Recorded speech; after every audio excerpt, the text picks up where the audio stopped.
Aleluya. Dios es bueno. Todo el tiempo. Todo el tiempo. Dios es bueno. Vamos a comenzar. Este culto es... Vamos a comenzar declarando. Sostengan sus Biblias. Vamos a declarar. Esta es mi Biblia. Esta es mi Biblia. Es la palabra de Dios para mi vida. Es la palabra de Dios para mi vida. Yo soy todo lo que ella dice que soy. Yo soy todo lo que ella dice que soy. Tengo todo lo que ella dice que tengo. Tengo todo lo que ella dice que tengo. Puedo hacer todo lo que ella dice que puedo hacer. Puedo hacer todo lo que ella dice que puedo hacer. Yo soy la justicia de Dios en Cristo.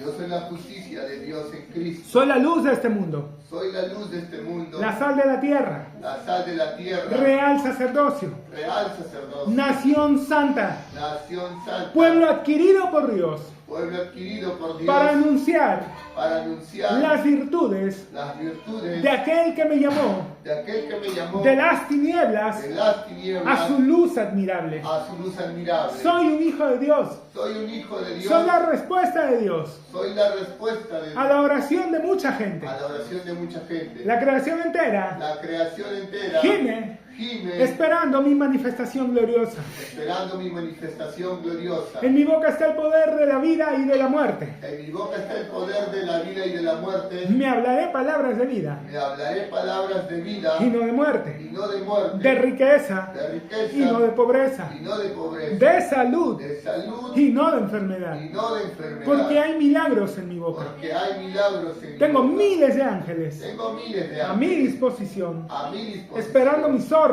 esperando mis para órdenes, actuar. para actuar. He sido sellado He sido sellado con el Espíritu Santo de la promesa. con el Espíritu Santo de la promesa. El que levantó de los muertos a Jesús El que levantó de los muertos a Jesús mora en mí mora en mí y me perfecciona cada día. y me perfecciona cada día. Hoy voy a recibir en mi corazón Hoy voy a recibir en mi corazón la preciosa, la preciosa, siempre viva, siempre viva, fructífera fructífera y poderosa semilla y poderosa semilla de la palabra de Dios. de la palabra de Dios. Mi mente está alerta, Mi mente está alerta, mi corazón está dispuesto. mi corazón está dispuesto. Nunca más seré el mismo. Nunca más seré el mismo. Nunca, Nunca, nunca, nunca, nunca más nunca más seré el mismo. seré el mismo. Amén. Amén.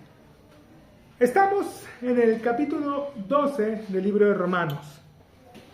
Estábamos viendo, la verdad, pensaba avanzar mucho más la semana pasada. Nos quedamos en el segundo, pero bueno.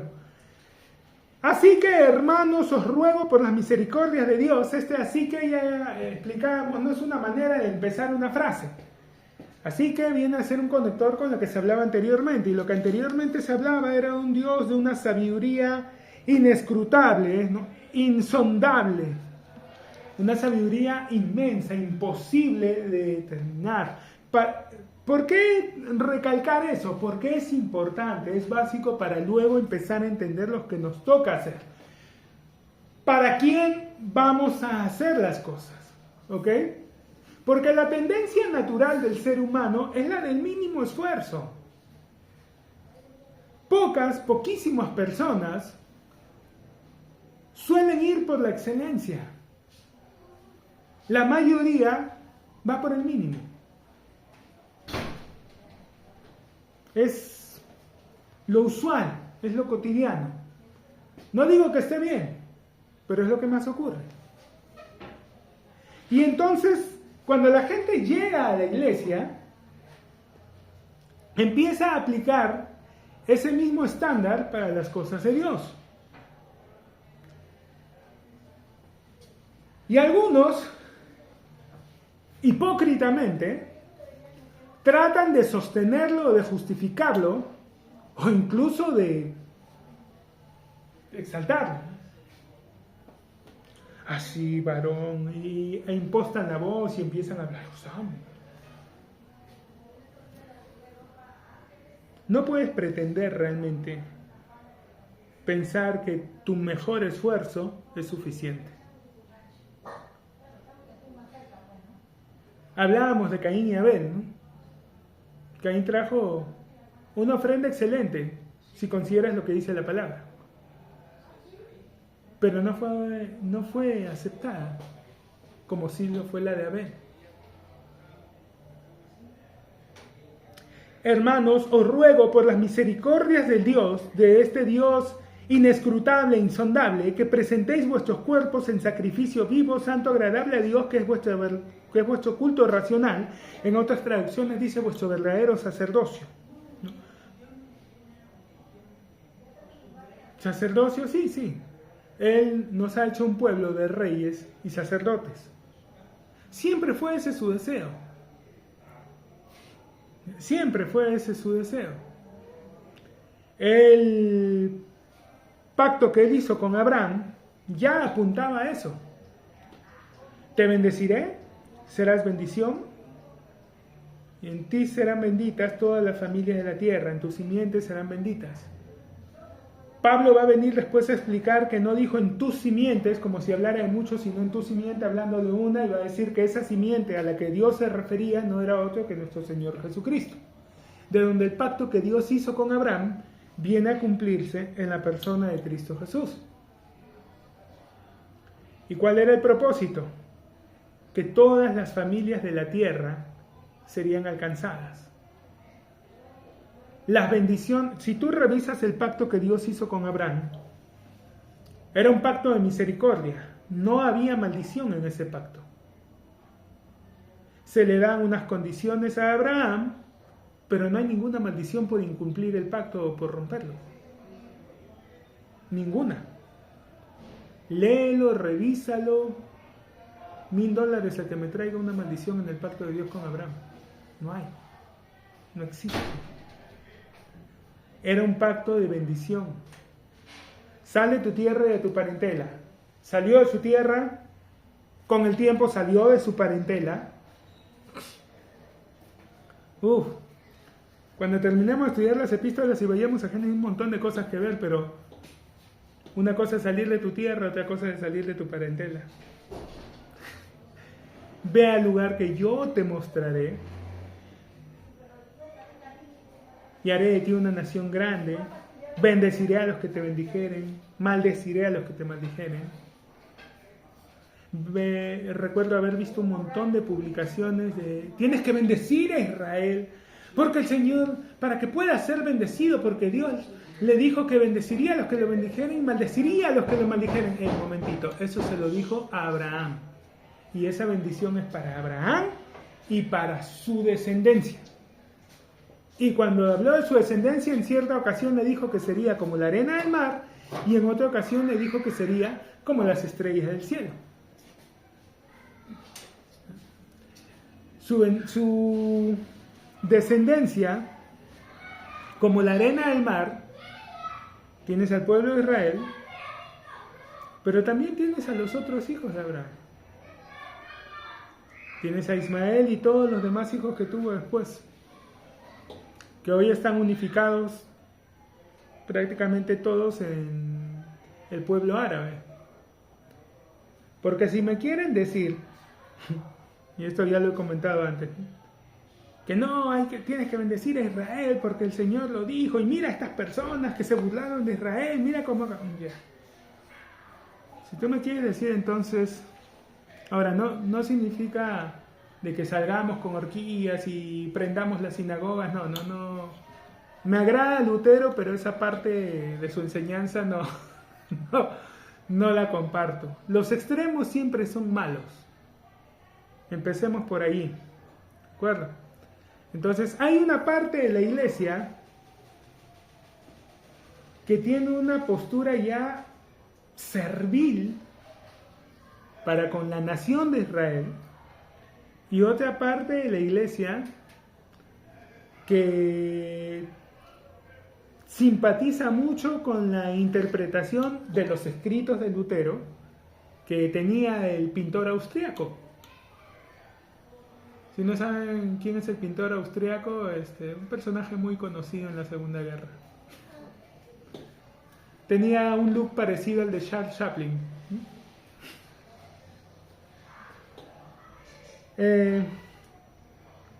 Casi todas las cosas que se hicieron en ese tiempo en Alemania, se exacerbó el nacionalismo y se utilizó todas las figuras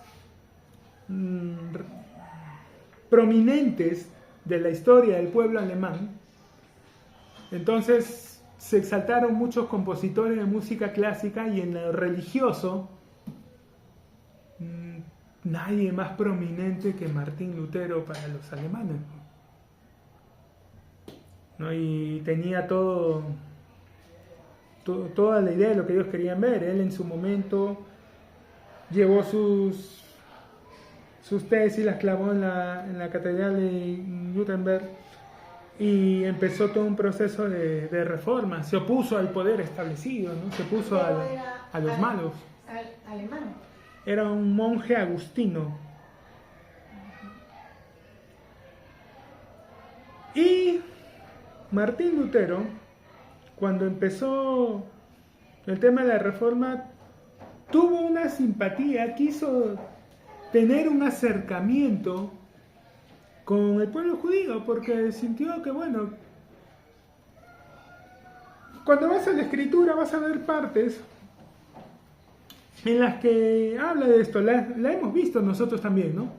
Si su defección vino a ser la salvación del mundo, ¿qué no va a ser su restauración sino vida entre los muertos? Entonces, Lutero quiso acercarse, finalmente logró tener contacto. Después de que tuvo contacto con esta gente que empezó a escribir que salgan todos, quemen sinagogas, que expulsen los de la ciudad. Ahora recordamos algo que ya habíamos mencionado. La mayoría de judíos, entre comillas, que habían en esas zonas no eran judíos propiamente dichos, sino que eran házaros. Eran de ascendencia házara, ¿no? Eran personas que habían adoptado la religión judía por motivos políticos. ¿Por qué señalar o hacer hincapié en esto? Porque al hacerlo por motivos políticos, al no ser por convicción, ellos realmente no es que tomaron la Tanaj, que es el Antiguo Testamento, y empezaron a vivir a la luz de esa revelación, no, sino que la mezclaron con paganismo. Y más que la Tanaj, ellos usaban el Talmud. El Talmud, la Tanaj es lo que nosotros conocemos como el Antiguo Testamento. El Talmud es el libro de los ancianos, de los que fueron sacerdotes, interpretando la ley. Es decir, la ley tenía 613 mandamientos, el Talmud tenía como 6000, interpretando cada uno de los mandamientos de la ley. O sea, por cada mandamiento en la ley ellos tenían como 10 interpretaciones para ese mandamiento.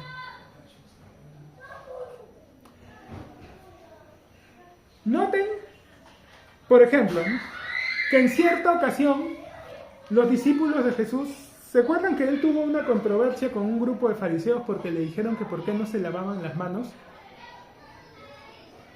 Y le dijeron que ellos estaban quebrantando.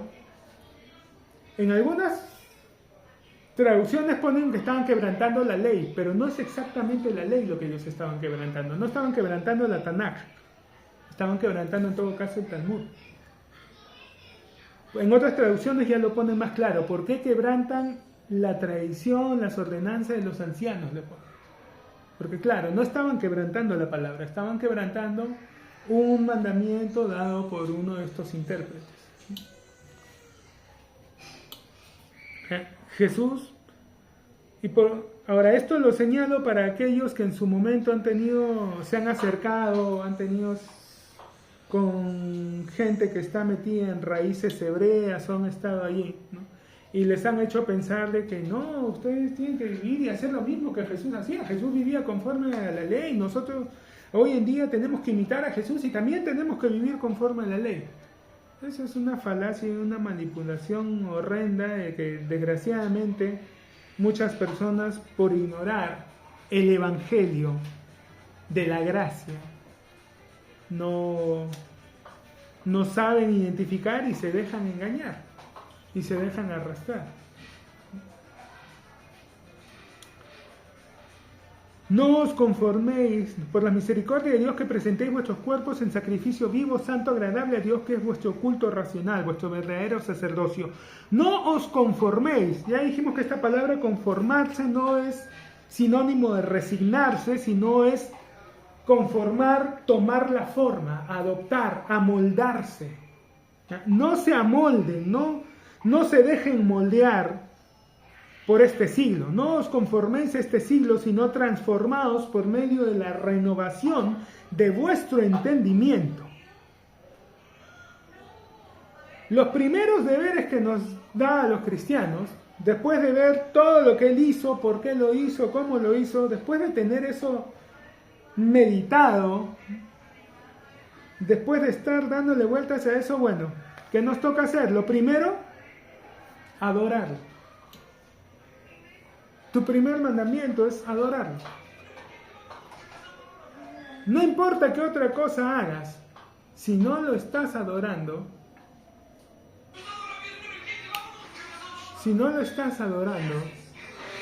ninguno de los otros mandamientos va a tener sentido. Va a ser muy complicado cumplir cualquiera de los otros. O sea, el orden está por una buena razón. Noten en algunas cosas. ¿Ya? El primer mandamiento es: amarás al Señor tu Dios con todo tu corazón, con toda tu alma, con toda tu mente, con todas tus fuerzas. El segundo: amarás a tu prójimo como a ti mismo. ¿Por qué no puedo primero amar a mi prójimo? Porque al final, como dice en otra parte de la Escritura, ¿no? Mi prójimo puedo verlo, a Dios no puedo verlo. No. Es que si no estás amando a Dios, no te vas a amar a ti mismo. Porque cuando empiezas a amar a Dios, este amor empieza a fluir y vas a empezar a darte cuenta de cómo Él te ama, de cómo Él te ve, y vas a empezar a ser un poco más paciente, más cariñoso contigo mismo.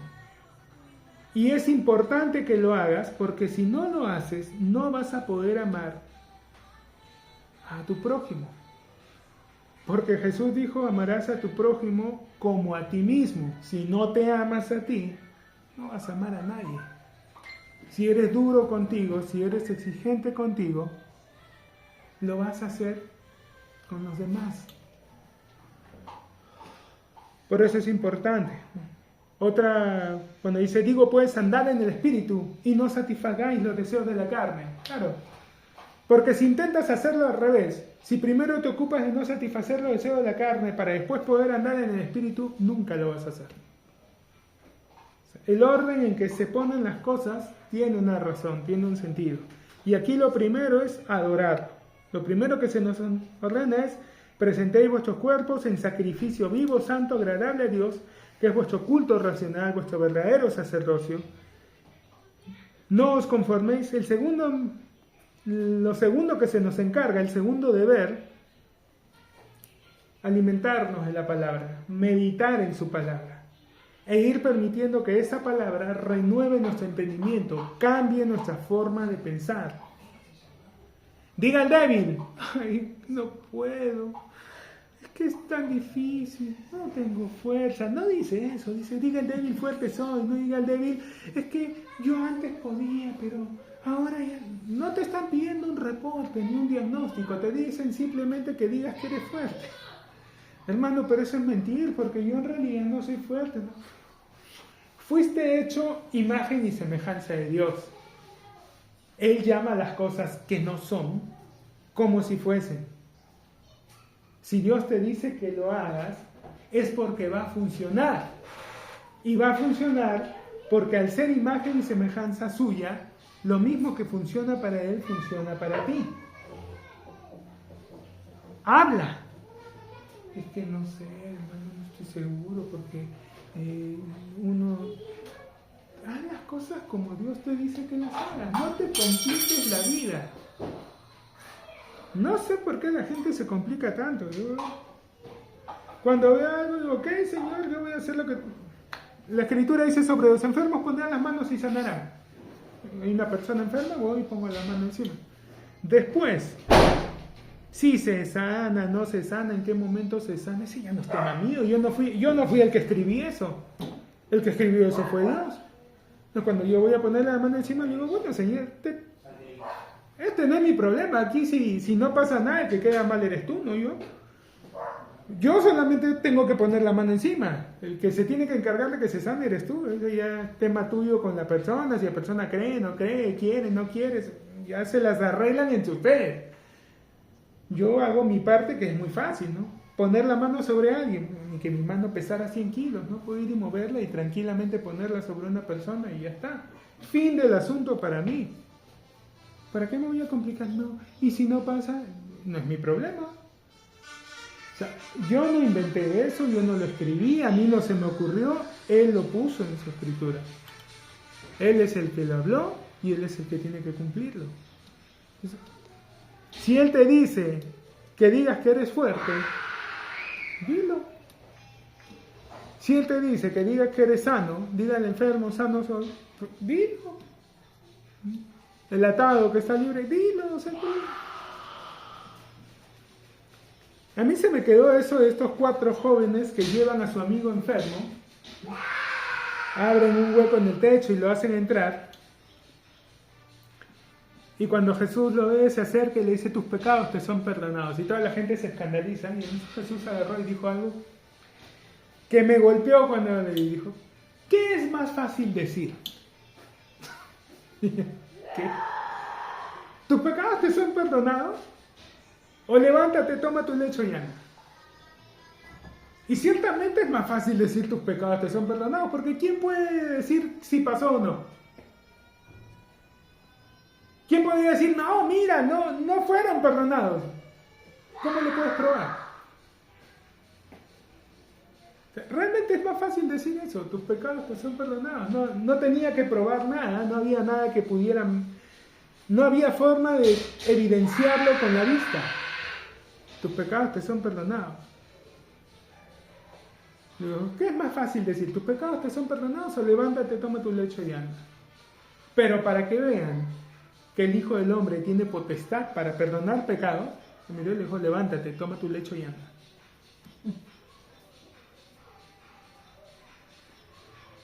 Realmente lo que Dios nos deja de hacer es muy fácil. Ir y poner la mano. Dar buenas noticias. Pero ¿y si? Deja el pero ¿y si? En otro lado. Una de las peores taras que hay en la iglesia es casi una enfermedad, es el sí pero. Sí, pero no. O sea, no hay pero, solo hazlo. Por tus palabras serás justificado y por tus palabras serás condenado. Acerca de la justicia dada por la ley, Moisés escribe así, el hombre que haga estas cosas vivirá por ellas. Si tu atención está centrada en lo que tienes que hacer, en lo que hay que hacer, te estás desviando. Te estás moviendo en ley.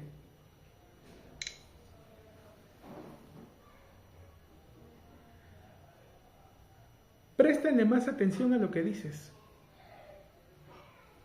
Una forma fácil de hacerlo. Habla la palabra.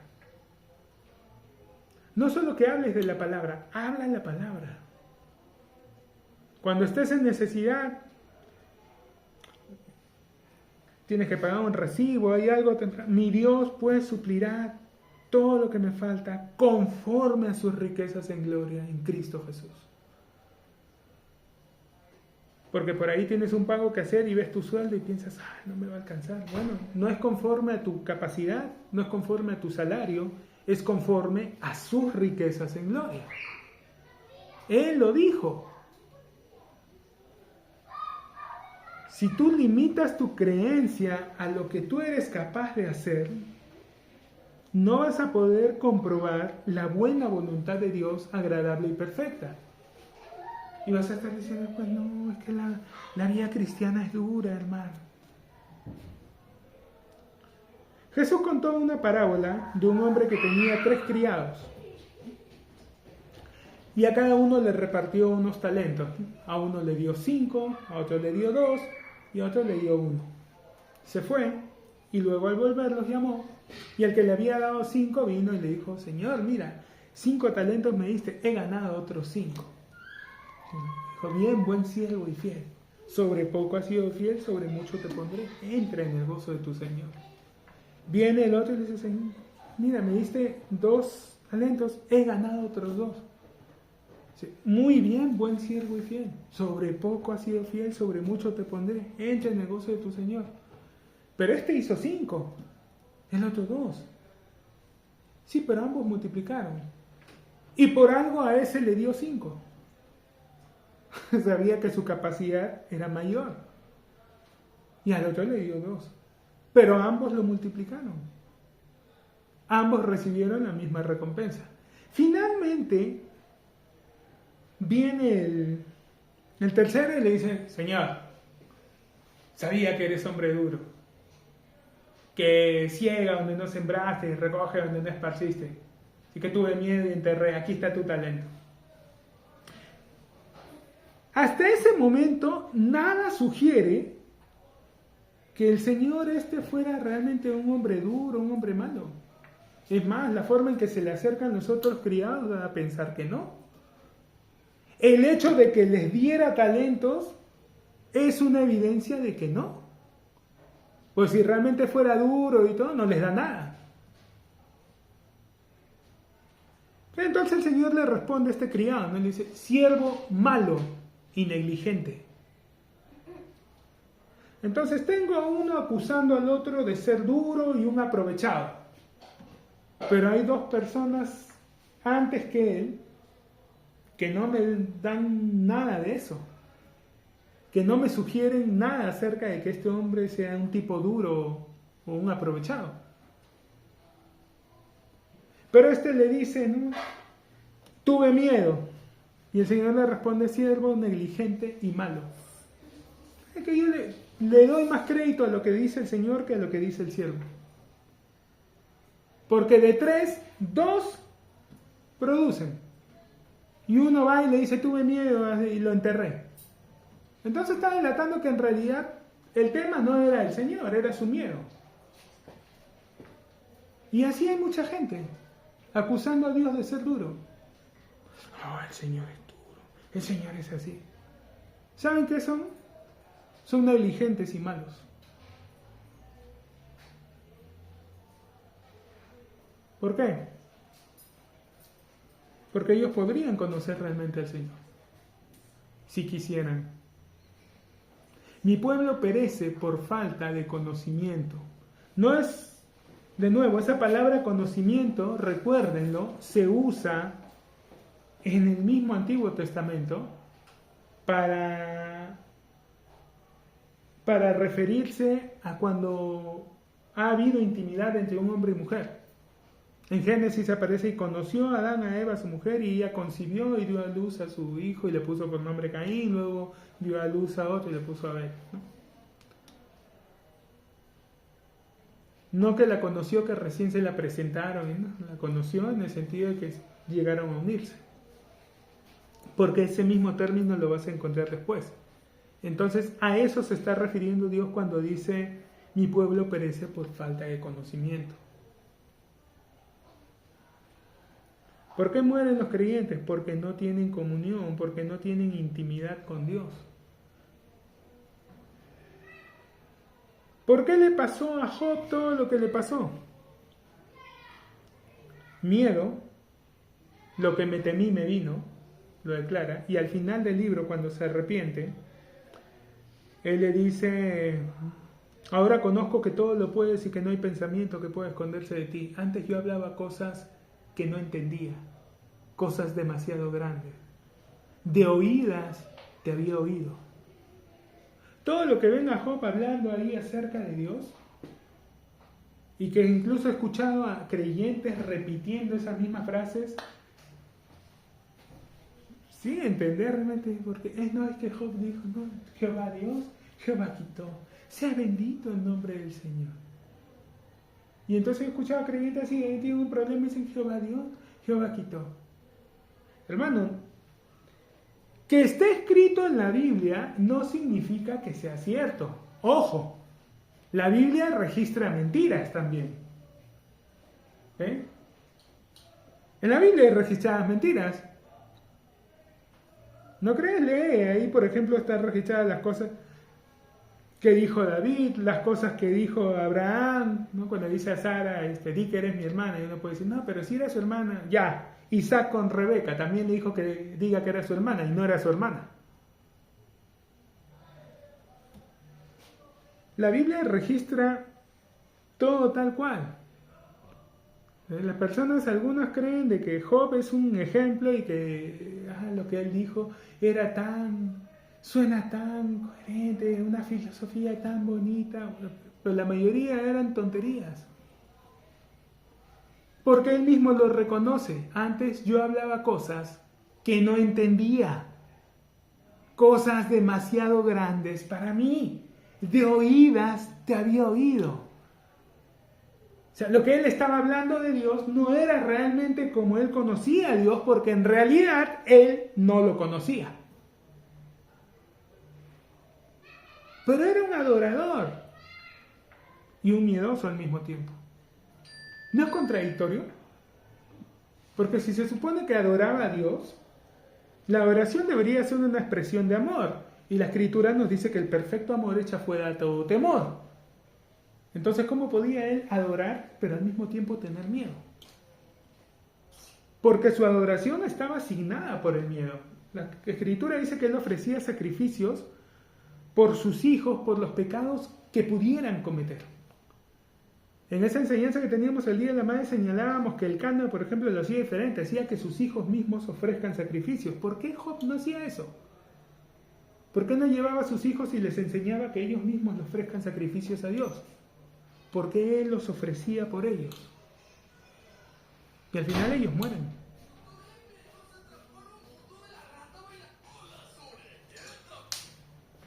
Al final ellos mueren.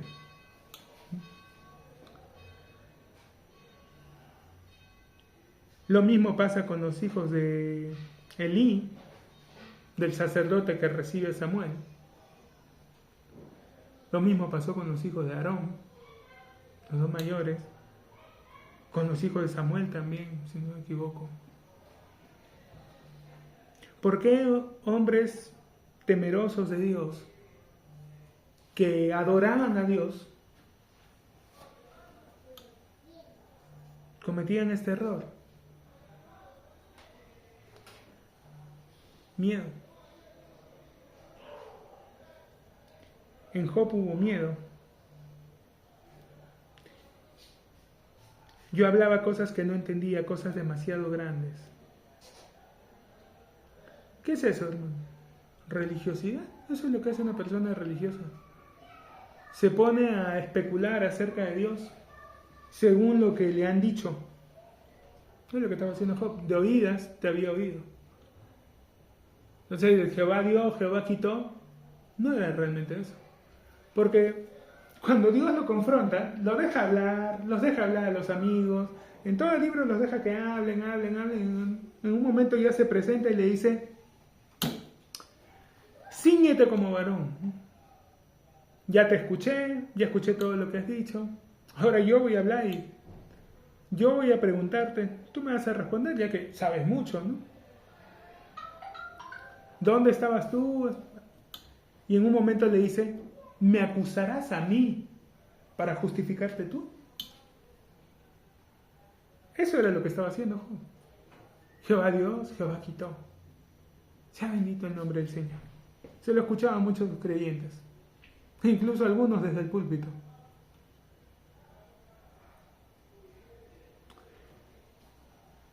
¿Por qué no es cierto eso? Porque vas a la Escritura y encuentras una parte donde dice: irrevocables son los dones y el llamamiento. Si Dios da algo, no lo quita. No, pero es que si de repente la persona no lo está usando bien, Dios no lo quita. Él mismo lo dice: irrevocables. Él no puede revertir. Si Él bendice, bendice. Regrésate. Ve a Balaam cuando Balak le paga para que venga y maldiga a Israel. ¿No? Y Dios le deja muy en claro: vas a ir, pero vas a decir lo que yo te diga. Y se pone a bendecir a Israel. Dice: Dios no es hombre para que mienta, ni hijo de hombre para que se arrepienta. Yo le he escuchado a mucha gente usar esa frase, pero casi siempre en un sentido negativo. No, Dios no es hombre para que mienta, ni hijo de hombre para que se arrepienta. Él dijo y no hará, habló y no ejecutará. Bueno, pero esa frase está en un contexto de bendición. Cuando dice que él dijo y no hará, habló y no ejecutará, se está refiriendo a que él había determinado bendecir a Israel. Y en un momento dice, no ha visto maldad en Israel. ¿Perdón? Sí, la frase es precisa. No ha visto maldad en Israel. No dijo que no había maldad en Israel. Porque claro que la había. O sea, los desgraciados estos se habían venido todo el camino. Todo el camino reclamando, todo el camino diciendo, para esto nos sacaste. No habían tumbas en Egipto que nos sacaste a morir al desierto. Para esto nos sacaste, ¿no? Para morir acá. Volvamos a Egipto, hay que matar a Moisés y Aarón. Todo el camino se la vinieron así, con esa canción. En el momento, por si fuera poco, se mandaron a hacer el becerro. O sea, esto de Balac con Balaam pasó mucho después del becerro. Entonces no podían decir que no había maldad en Israel. Claro que había. Lo que dice la Escritura y lo que Dios dijo es, no ha visto maldad. Pero ¿cómo no la va a ver si ahí está? Y Balac justamente entendía eso y lo llevaba a Balaam por diferentes lugares. Dijo, bueno, de repente por aquí están los buenos, ¿no? Vámonos por otro lado a ver si por ahí de repente Dios te deja maldecirlos. Pero no. Dios le dice, no ha visto maldad en Israel. Y lo mismo Dios ha determinado con nosotros. Leímos Isaías 54, ¿recuerdan? Isaías 53 habla acerca del Mesías, es el texto donde hablan de todo el sacrificio de Jesús. Y en el 54, después de hablar de todo lo que Él hizo, dice, porque te extenderás a la mano derecha y a la mano izquierda y tu descendencia heredará naciones y habitará en ciudades asoladas. No temas, pues no serás confundida y no te avergüences, porque no serás afrentada, sino que te olvidarás de la vergüenza de tu juventud y de la afrenta de tu viudez. No tendrás más memoria, porque tu marido es tu hacedor, Jehová de los ejércitos es su nombre, y tu redentor, el Santo de Israel, Dios de toda la tierra, será llamado. Porque como a mujer abandonada y triste de espíritu te llamó Jehová, y como a la esposa de la juventud que es repudiada, dijo el Dios tuyo. Por un breve momento te abandoné, pero te recogeré con grandes misericordias. Con un poco de ira escondí mi rostro de ti por un momento, pero con misericordia eterna tendré compasión de ti, dijo Jehová tu Redentor. Porque esto me será como en los días de Noé, cuando juré que nunca más las aguas de Noé pasarían sobre la tierra. Ojo a esto, así he jurado que no me enojaré contra ti, ni te reñiré. Porque los montes se moverán y los collados temblarán, pero no se apartará de ti mi misericordia, ni el pacto de mi paz se quebrantará, dijo Jehová, el que tiene misericordia de ti. Estamos en Cristo Jesús. Entonces esa promesa de Dios es firme. No sé de dónde me sale alguna gente con que el Señor es duro o que está molesto. Esto definitivamente no lee la Escritura. Y esa parte nos toca hacer. No te conformes, no te adaptes, no te dejes moldear. Pues lo que el pastor César Campos siempre decía, cuando vengan a la iglesia traigan su cerebro. Y sí, el mandamiento es amarás al Señor tu Dios con todo tu corazón. Pero no se queda allí. Sigue. Con toda tu alma. Y luego, con toda tu mente. Nuestra mente no puede quedar fuera de la ecuación. No podemos pretender ser creyentes, pero seguir pensando o dejándonos llevar por ideologías absurdas. Yo no entiendo cómo hay gente que puede decir ser creyente y socialista comunista al mismo tiempo. Totalmente incoherente. Querer lavar o pasar una ideología que desde el principio niega a Dios. O sea, ahí nada más ya, chao, ya no hay nada que escuchar, no hay conversación, pero bueno. Y todavía llegan a la frontera blasfema de decir que Jesús era comunista. Ya pues. ¿Cuándo habló Jesús de igualdad de clases? Si al contrario, cuando Judas sí se preocupaba mucho por los pobres. Aunque Juan lo echa en cancha, ¿no? Lo echa abiertamente. Cuando viene la mujer y derrama el frasco de perfume, que ese frasco costaba lo equivalente al salario de un año de trabajo. Saquen su línea. O sea, ¿qué sería hoy? Y no sueldo mínimo, un sueldo decente, un sueldo con el que uno podía vivir bien, ¿no? No el sueldo mínimo acá que... No, 2.500 soles, pues. O sea, un perfume de unos 30.000 soles. Perfume de unos $10.000, pues. Eso fue lo que derramó sobre los pies de Jesús. Y Judas saltó. ¿Por qué se ha hecho esto? Esto pudo venderse y darse a los pobres.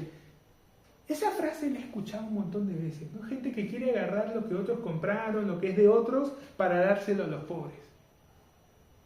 Igualitos a Judas. E igualitos que Judas, Juan va a decir, pero él dijo eso, no porque le importaran los pobres, sino porque teniendo la bolsa, robaba.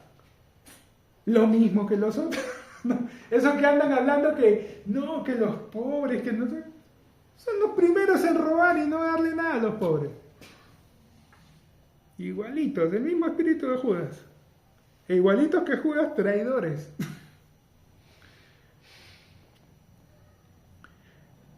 El que tengo Dios para ir, que oiga, bueno, esa fue gratis. O sea, la palabra nos manda a renovar nuestro entendimiento, a no dejarnos moldear, a no dejarnos definir. Pregúntense, cuando lean la escritura háganse preguntas. Si hay algo que no está claro, de nuevo, nunca traten de responder una parte controversial de la escritura con otros textos controversiales. Interprétenlo con aquellos que son contundentes, claros. No hay ninguna interpretación respecto a la bondad de Dios. No hay ninguna interpretación respecto al amor de Dios. Dios es amor. O sea, eso es contundente, eso es claro. Luego, si Él es amor, ¿Él podrá odiar? No dice que Él tenga amor, dice que Él es amor. El odio no es algo que tenga cabida en Él. Dice que Él es bueno.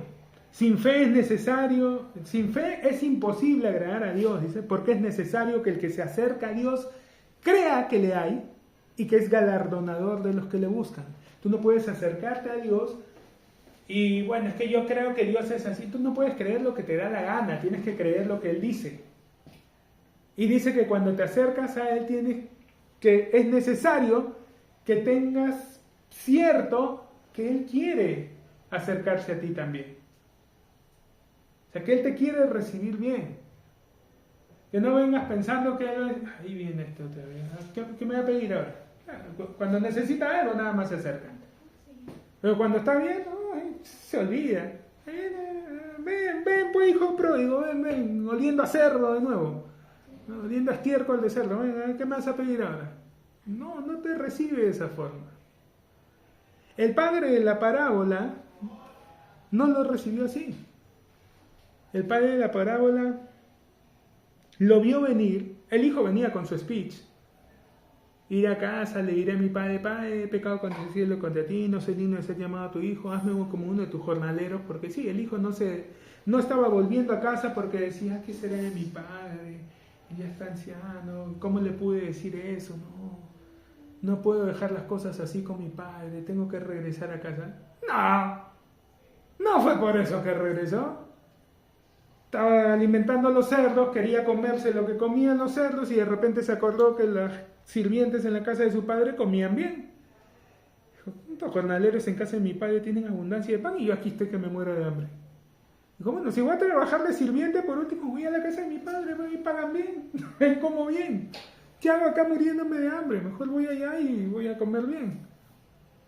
Pero se la fregué con mi padre, ¿no? Bueno, ya le diré, padre, pecado acontecido, ya. Acéptame como un sirviente. Pero cuando su padre lo ve venir, se le corre, lo abraza, se abalanza, lo besa, no lo dejó ni terminar su speech, su discurso preparado. Mandó a que lo vistan, mandó a que le pongan calzado, le pongan anillos, le regresó la autoridad. Ahora unos piensan, bueno, es que así es el padre, pero seguramente él no sabía lo que había hecho el hijo. Sí sabía. Claro que sabía. En ese entonces, la gente viajaba en caravana, se iban de pueblo en pueblo para abastecerse. Y la historia había llegado a ese pueblo. Usted está especulando, hermano, ¿cómo sabe? Porque el hijo mayor después lo dice. Yo todo el tiempo te he servido, te he obedecido, pero vino tu hijo que ha gastado tu dinero con rameras y matas para él el becerro gordo. ¿Cómo sabía que lo había gastado con rameras? ¿Cómo sabía que lo había gastado emborrachándose? Porque les contaron. Porque este hijo se volvió el alma de la fiesta en la otra ciudad. Andaba invitando, poniendo todo. Todos tuvieron que conocerlo en algún momento. Llegaron, oye, tu hijo está por allá, está invitando ahí a todos, está alimentando a todos los ganapán y todo. Bueno, sí se enteraron qué había pasado con el hijo. Sí habían llevado noticias, sí sabía el padre todas las andanzas del pendenciero de su hijo. Pero corrió, lo abrazó, lo besó e hizo fiesta. Es necesario que el que se acerca a Dios crea que le hay. Es necesario que cada vez que te acercas a Él, entiendas eso.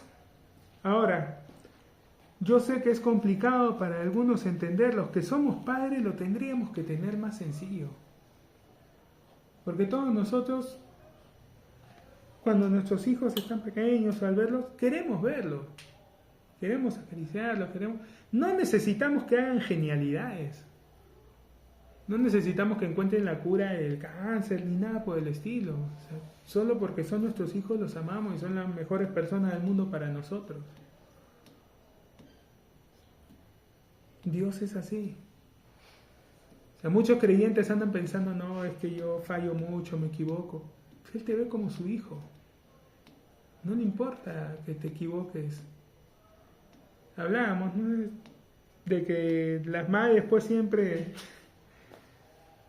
ven a su hijo como el buen muchacho. Ese video que veía en redes de esa madre que estaba molesta porque habían matado a su hijo y su hijo era un buen muchacho que solamente andaba por allí robando y vendiendo droga. ¿Y por qué lo habían matado si él era un buen chico? Solamente andaba robando motos. Qué exagerado el tipo al que le robó para dispararle, ¿no? No podía entender que era un buen muchacho, nada.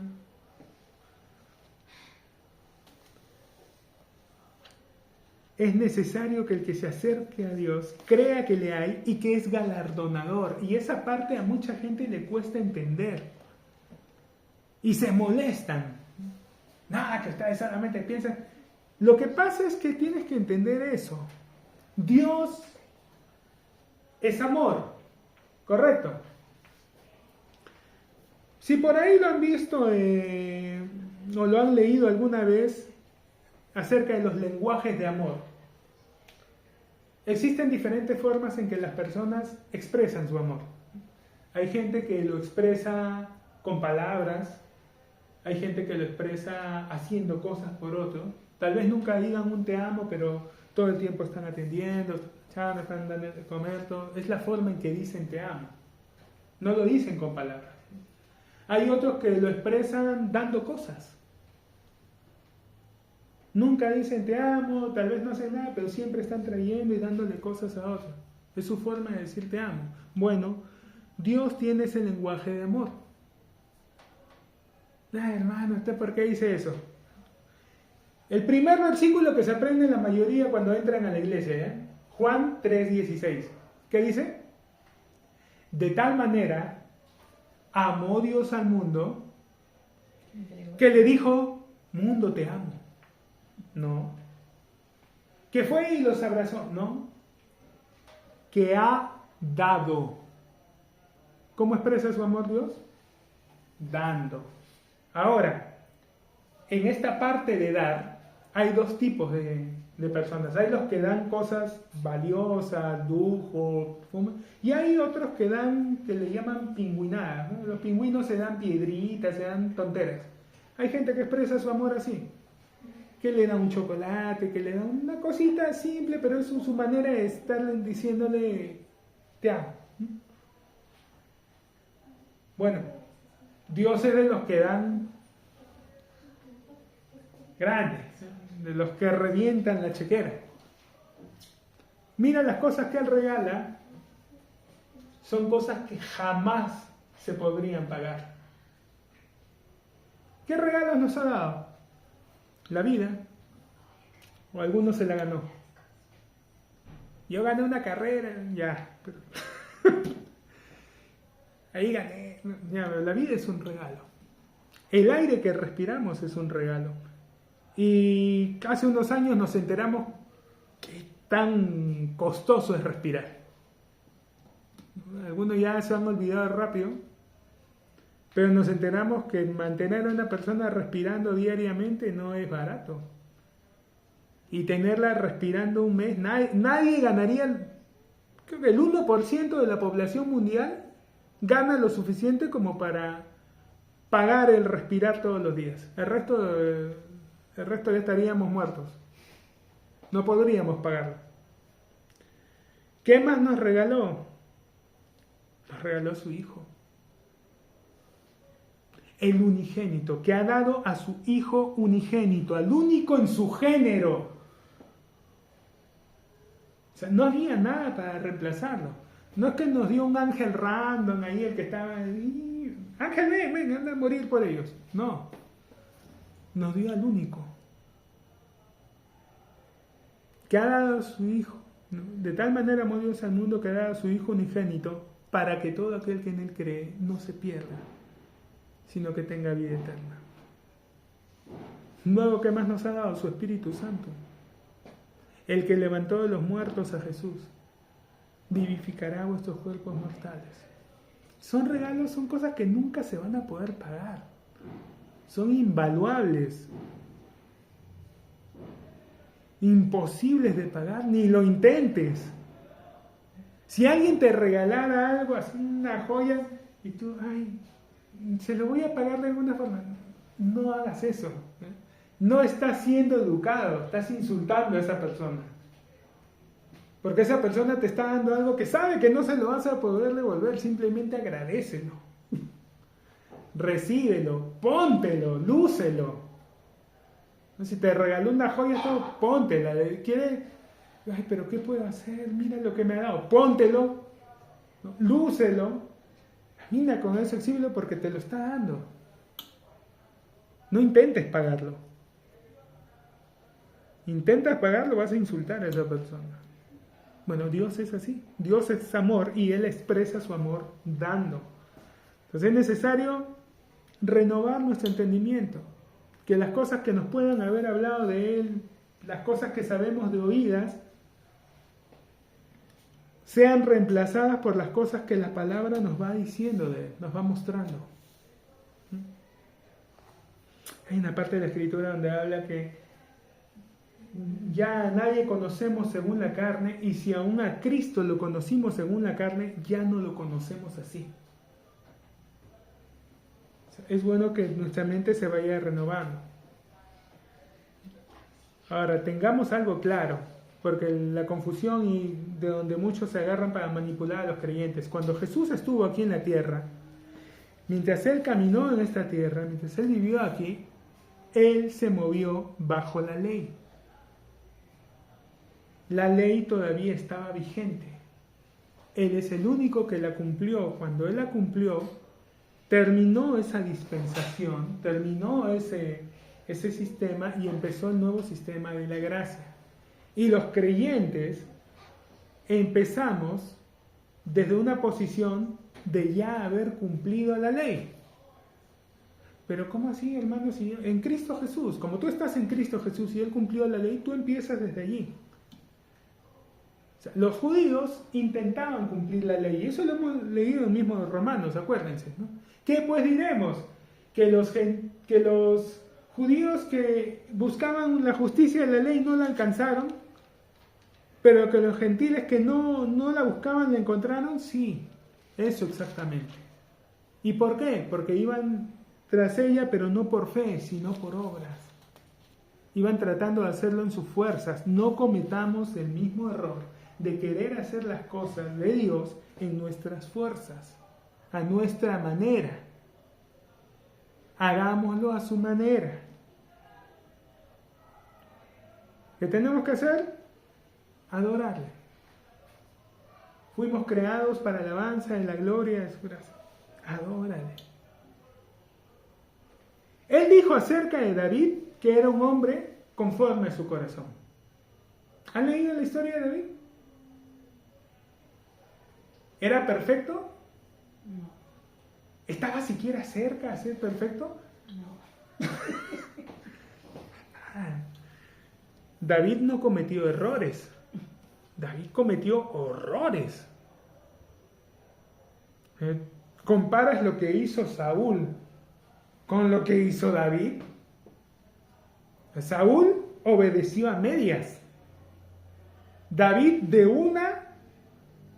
tres de los principales mandamientos, de los que Dios escribió en piedra con su mismo dedo, de eso. De los 613 no fue que falló en el 514, no. Falló de los 10 primeros, los que Dios mismo escribió, de esos. No matarás, no cometerás adulterio, no desearás la mujer de tu prójimo. Ahí se fue, en una nada más 3. Pero Dios dijo de David que era un hombre conforme a su corazón. ¿A qué se refería entonces? Porque ni perfecto ni cerca de serlo. ¿Qué cosa especial tenía David? David es llamado el dulce cantor.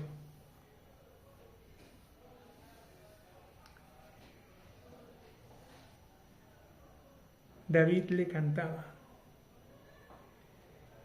adoraba, sea que se sintiera bien, que se sintiera mal, que estuviera alegre, que estuviera enojado, que estuviera triste, como estuviera. Fíjate en los salmos. Hay salmos en los que empieza: bendeciré a Jehová en todo tiempo, su alabanza estará de continuo en mi boca. En otro salmo: bendice alma mía al Señor y bendiga todo mi ser su santo nombre. Bendícelo y no olvides ninguno de sus beneficios. Él es quien perdona. Se estaba forzando a sí mismo a hacerlo. No tenía ganas de hacerlo. Porque su vida no siempre fue un lecho de rosas. Hubo una temporada en la que andaba corriéndose de hueco en hueco porque Saúl lo perseguía. Porque Dios lo había elegido. No había hecho nada malo en aquella ocasión y lo estaban persiguiendo.